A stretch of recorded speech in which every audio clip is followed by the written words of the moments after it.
Oh, hi there. I didn't expect you to be here, but just for you to know, me and my colleagues have been time traveling recently, and we have discovered a lot of information about the late Paleozoic eon.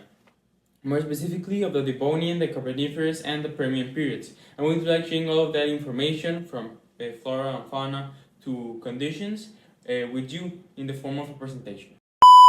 The Devonian ranged from 410 to 370 years ago, a million years ago. Some of the environmental conditions include high sea levels, as much of North America was covered in water, an equitable, warm and dry climate or weather throughout the whole globe. Also the supercontinent Gondwana, which were modern southern continents, and or America, modern northern continents. Uh, Existed, which in future periods crashed and formed Pangea. We know that this epoch or age was also known as the Age of Fishes because of their high diversity, and in the late Devonian there was a mass extinction event due to Earth's cooling. So some of the Earth's conditions are most more than anything the how Earth was distributed. In here we see kind of the continent, Gondwana on the bottom left, and North America on the top right. No, the other way around. Top left and bottom right. From animals and plants, in animals we see four-legged amphibians and ammonites, which are these ones, which are shelled cephalopods like marine slugs which appeared in this period. Reef ecosystems near shores were made of brachiopods, which were marine shells with like tooth-like hinges, trilobites, especially insects that ate mud from the ocean floor, and some corals like tabulate and horned corals, and some burrowing organisms. From fishes, we know placoderms, these ones over here, which were dominant predators and were like armored fishes. Chondrichthyans, shark-like fishes, and cartilaginous fishes like sharks and rays were common through this period. The most important were right-finned and low-finned fishes. From right-finned emerged most modern fishes, and from the low-finned, the first four-limbed walking vertebrates. There was also the appearance and diversification of insects like millipedes and centipedes. And from plants, we note that most plants, if not all, were vascular plants, which have like a special mechanism for reproducing, and in their structure of growing, in their structure of growth as well. For example, lycophytes, horsetails, and ferns, which produce two spores.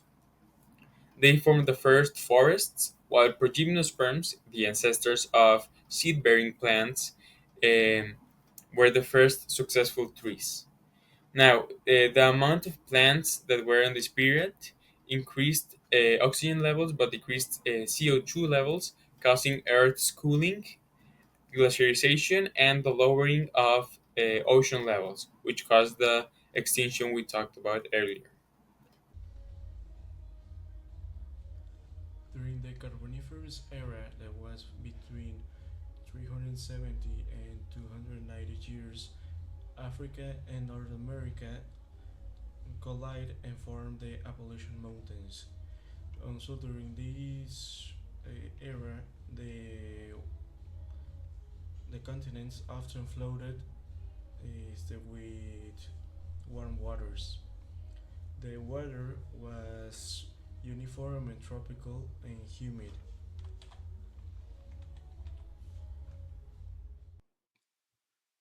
Chondrichthyans and Osteichthyans, fish groups including the Diponoi and Planiozoid, Cadioscalade and Orthoctus were two representative sharks. Amphibians growing in size and dense in diversity were mostly of the Embolomery and Areopoidae family and had large skulls, small trunks, and stanky limbs. As well, synapsids, anapsids, and dipsids reptile groups appeared. The latter was divided into two: marine reptiles, lizards, and snakes, and crocodiles, dinosaurs, and birds. Reptiles had the evolutive advantage of the amniote egg for reproduction. High oxygen concentration led to formation of huge arthropods or insects, including spiders and scorpions. Example, Anthroploera millipede. Okay, continuing. The plants, giant club mosasaurs and horse. Pangea. During this period that occurred from the year 290 to 240, some changes happened, but mainly they occurred in the shape of the Earth. The first notable change was that the supercontinent Pangea was formed, which was made up of the continents that we know today as Europe and North America.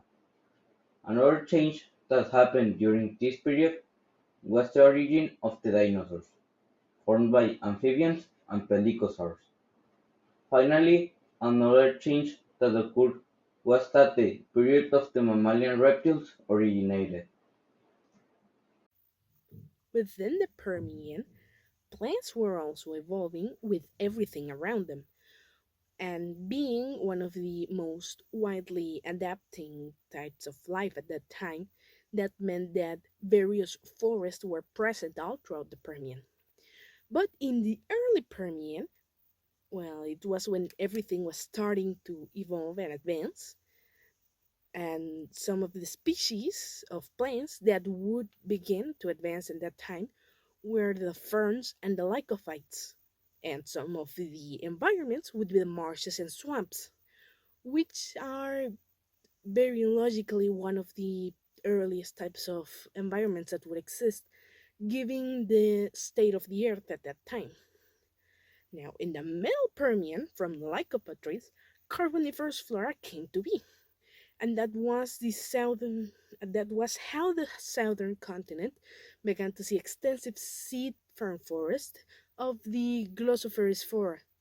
Now, you may have heard that I've mentioned ferns twice up to now in the early and middle Permian, and that would be because ferns have existed all throughout, well, they started existing during the Permian, and up to now, in the present time, ferns still do exist, as their adaptability, well, it gives them an advantage, and they have managed to survive all the time. Now we end this during the middle of during the end of the Middle Permian and the whole of the late Permian, with conifers and proto-angiosperms sprouting and various carnivorous plants going extinct, with the remaining ones being on islands throughout the equator. As the climate was warming up, a great expansion occurred. It was a great time for evolution to begin, and as so the synapsid group evolved into mammals over time. One of the earliest evidences of this will be the mammalian characteristics found on the bones of the Pelycosaurus. After long, the changes in the Middle Permian caused the extinction of the shallow water marine communities at the time. With other organisms living in warm climates, they started to evolve into the dinosaurs present in future periods. And within the late Permian, the therapsids, which are the further evolved version of the synapsids, but not yet mammals, evolved into the early ancestors of the mammals.